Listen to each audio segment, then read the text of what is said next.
Are we ready for jury instructions? We are, Your Honor. Yes, Your Honor. Okay.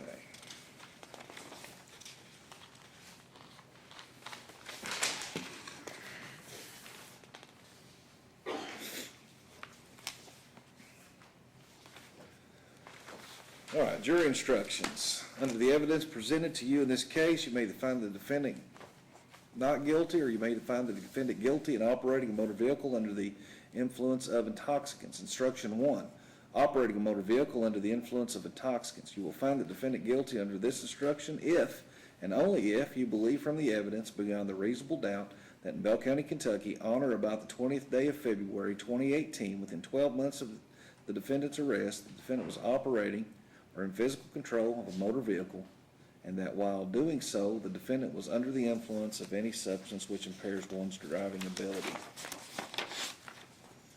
Verdict Form 1, operating a motor vehicle under the influence of alcohol or of intoxicants. This gives you a page where you could either choose, we the jury find the defendant not guilty of operating a motor vehicle under the influence of intoxicants, or we the jury find the defendant guilty of operating a motor vehicle under the influence of intoxicants. And it's got a signature place for the foreperson. Instruction 2, you will find the defendant guilty under this instruction if and only if, from the evidence beyond a reasonable doubt that in Bell County, Kentucky, on or about the 20th day of February 2018, and within 12 months of the defendant's arrest, the defendant failed to operate her vehicle in a careful manner with regard to the safety and convenience of pedestrians and other vehicles upon the highway. And it gives you two areas where you can choose to say, we the jury find the defendant not guilty of reckless driving, or we the jury find the defendant guilty of reckless driving, and that will be signed by the foreperson. Instruction 3, failure to wear seatbelt. You'll find the defendant guilty under this instruction if and only if you believe from the evidence beyond a reasonable doubt that in Bell County, Kentucky, on or about the 20th day of February 2018, and within 12 months of the defendant's arrest, the defendant was operating a motor vehicle, and that while doing so, the defendant was not wearing a seatbelt. And it also gives you an area where you can find whether the defendant is guilty or not guilty, and to be signed by the foreperson. Counsel approach.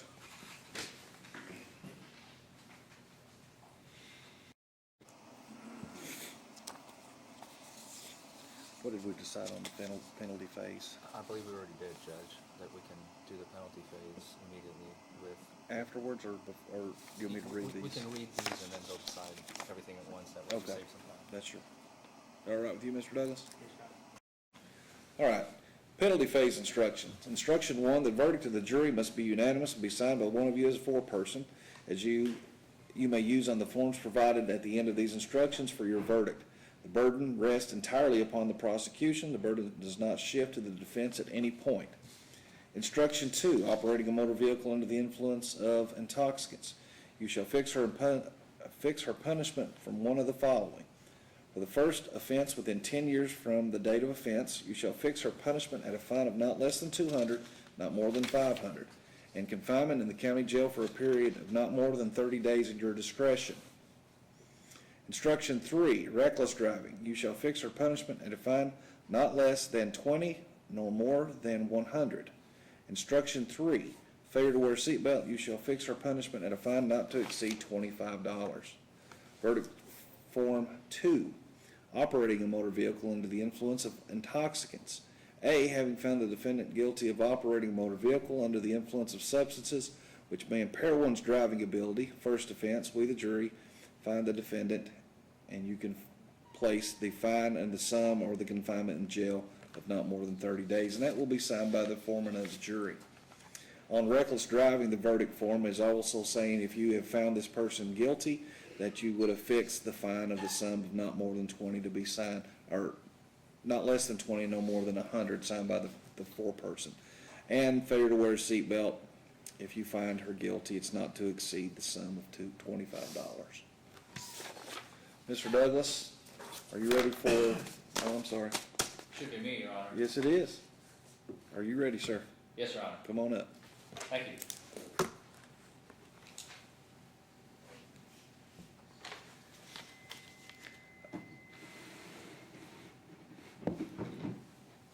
Good afternoon. Looks like we are almost done. I get to close, then Mr. Douglas gets to close, and then you all go back to deliberate. That's it. So what have we heard here today? We have an officer who, during the arrest of Ms. Kindle, as she testified, has felt her up, which the policies that they have in place require female officers. Only female officers are permitted to do so. We have a male officer, regarding of what he did, he was not allowed to do so. Judge,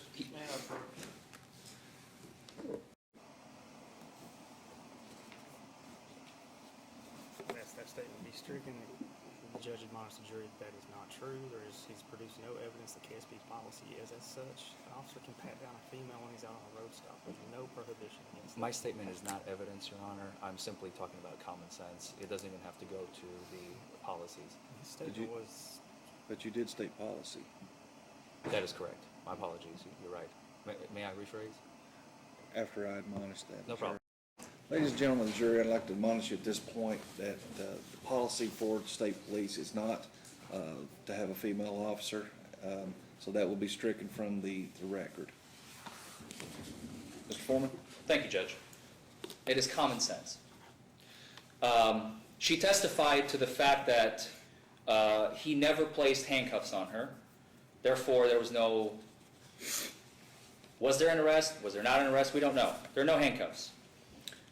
In my experience, this is the first case in my entire, albeit short career, more or less. I've only been around, this is my 6th year practicing. I've never seen a person not getting handcuffed when they go back in the back of the cruiser. He asked her to come to some building to do a test. We don't know. When they arrived at the jail, Ms. Kindle testified that he asked her if she had pictures of drugs or nudes on her phone. She said, I don't have pictures of drugs, but I do have personal pictures and videos on my phone. What does he do then? He goes through her phone. He watches the video, he watches the pictures, and immediately after that, what did she say? He asked and he said, I'm going to give you my phone number, and said, if you don't call me, I'm going to add more charges on you. She later found that phone number in her belongings, in the envelope with the ring in it. He charged her for a DUI because she didn't call him as he requested. He followed up on his promise.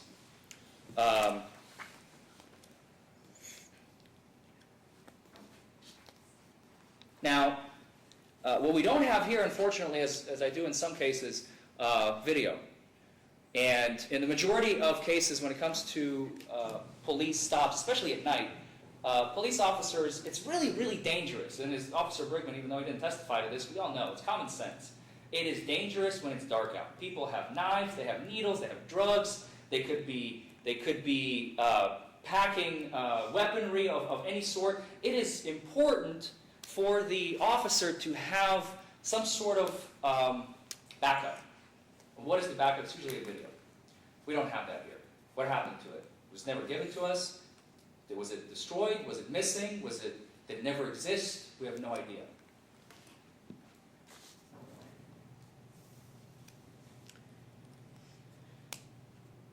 Look at this room here. There's a camera. 1, 2, 3, 4, 5, 6 cameras in this one room alone. When you're walking in, there might be cameras. Any government building has cameras. Everywhere. Anything that has to do with the government. Why? It's for protection. It's for safety. If somebody starts to contest something, what does the government do? Let's pull the tape. Let's watch it. You understand what you did now? Yes. Okay. No questions. We don't have that here.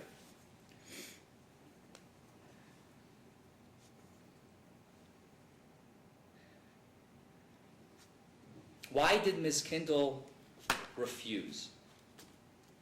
What did she say? I'm sorry. Why did she refuse to go in to that building after he pulled out a bag with a cup in it? I need you to go in there. I'm not going anywhere. Why? I was petrified of him at this point. Did he go? What did he offer then? Well, sign this piece of paper and you're good. We're going to the jail. Okay, where do you need me to sign? I'm not going to read it. Let's go. I just want to get out of here.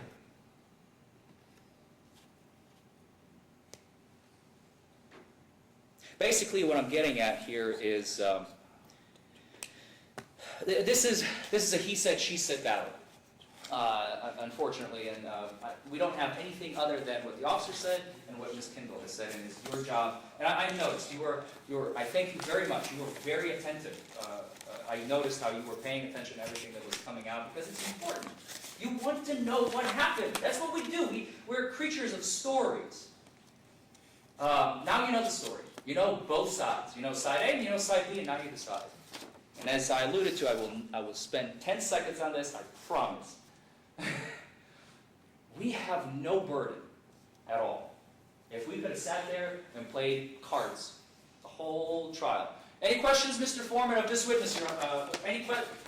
Your Honor would ask, do you have any questions of this witness? Nope. Moving on. Next witness. He could have put on 100 witnesses, and we would have just kept there playing cards, war, whatever, Monopoly. We didn't. We wanted you to hear both sides of the story, regardless. So, with that in mind, I'm certain that based on everything you heard, you will have no other choice than return a verdict of not guilty for Ms. Jennifer Yvonne Kendall. Thank you. Mr. Douglas? May I please report,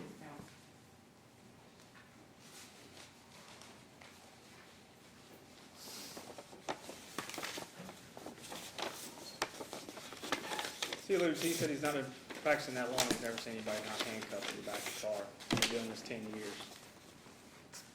It happens a lot, folks. Somebody's not that dangerous. Put him in the back of the car. It's not a big deal. I'm not sure why they're making a big issue out of that.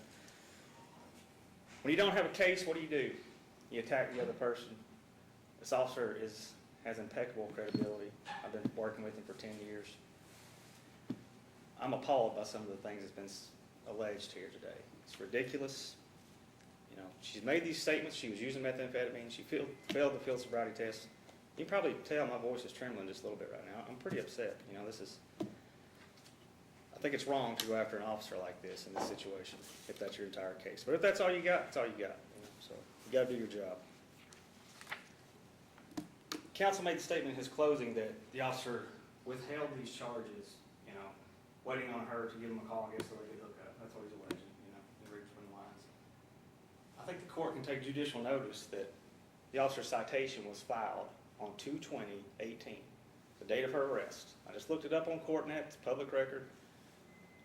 The clerk can pull it up and show what date his citation was actually filed. He filed it that same night after she was arrested. So this crap about him waiting to see if she's going to do whatever he wanted before he charged, wrong. It's a lie, just like her other statements. All of her statements have been lies here today, folks. You know, normally when I get up here in a jury trial, I ask you folks, you know, make your decision, affix whatever punishment you want to. And I'm happy with that. I just want a guilty verdict, most importantly. But in this case, I'm asking for significant jail time. To do what she's done, get in a truck, admit that she's driving under the influence of methamphetamine, admit that she's taking it. Tell the officer once they get to the hospital, or some brick building, she couldn't even tell me how much it took to get to the hospital. I mean, we all know it takes the same amount of time to get out this PCH from the driveway, but she wouldn't take the test, and to get up here and do all this, it's just, sorry. It makes me mad. I hope that you give her the maximum sentence you can, jail time. Instructions go through two different phases as the judge. I'm going to ask you to sign under the guilty portion on the DUI charge. On reckless driving, the same. She swerved, I think she even admitted that, because she was, I think her testimony was she was facetiming or something with her husband, something along those lines.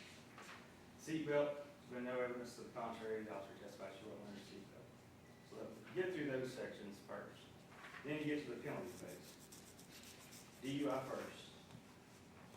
You got the option of a fine, 200, 500, and jail up to 30 days. I'm going to ask you if you find her guilty to riding 30 days right there. And I ask you to fine her as much as possible, $500. Same thing on the reckless driving and the failure to wear a seatbelt. You got forms at the end for all three charges. Thank you for your time. Tommy, can you take these good folks back to the jury room, please?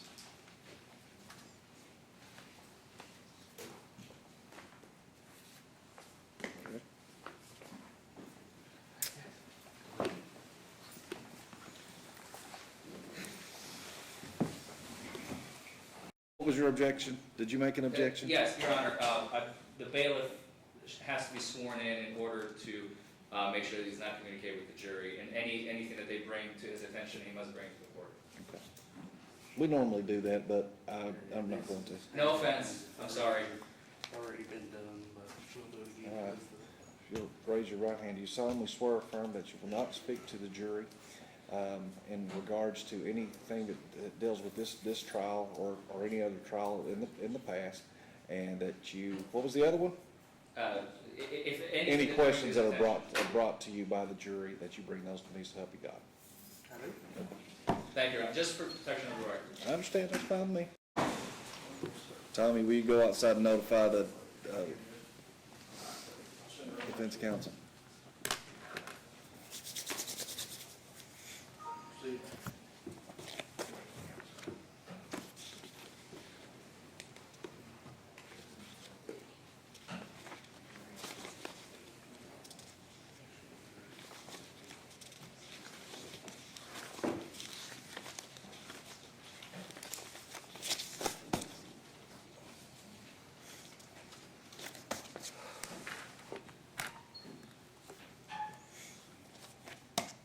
All right, we got everybody? All right, we have the jury instructions back here, and verdict form 1, operating a motor vehicle under the influence of alcohol or influence of intoxicants. We, the jury, find the defendant not guilty under operating a motor vehicle under the influence of intoxicants. On instruction 2, we, the jury, find the defendant guilty of reckless driving. On count 3, we, the jury, or instruction 3, we, the jury, find the defendant guilty of failure to wear a seatbelt. And let's see, on the instruction 3, for the fine for reckless driving is $100, and on the fine for failure to wear a seatbelt is $25. And what are the court costs, Your Honor? Give me a second, and we'll tell you. My apologies. Make sure you have a jury fee on that too. Is there a jury fee? Jury fee? Okay.